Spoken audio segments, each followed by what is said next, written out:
ganda ng forward march lagi dito ni Lutfi at ni Kyrie.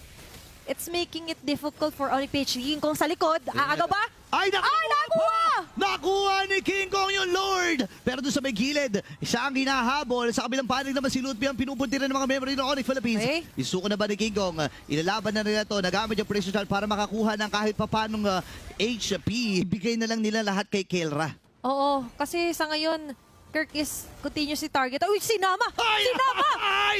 Sinama naman sa Pilipinas! Dito ka naman sa... Tras muna siya si Kyrie. Ay nandito din sa may bandang ibaba. Ang gold standard nakikipagsabay. Kirk yung matras din. Napag-isakan first para kay Severo. Nakasan rin yung hard card. Ngayon ibabalik sa gilid. Itong si Kyrie at si King Kong. Nakuha yung Lord. Kailan hindi tumama yung... na rin ang mga supporters ng Onyx Indonesia. Fed on Earthstrike from Sans. Bibitawan lang nila dito. Lutfi with those pokes. At ngayon, pag-isaman force, bibit-bitin na rin dito si Lutfi. Nakasalib yung hard guard, pero kaya bang isustain hindi! Mamamaalam si Lutfi, free hitting na naman. Ito si Kera, ngayon transition na sa may top lane. Madali. Tuloy lang yung mga paghampas ng mga sibat.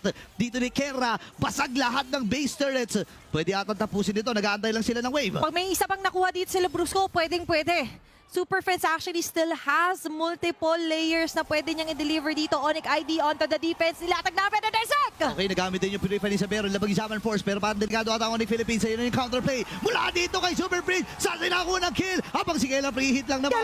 Yung base na ang kanyang tina-target.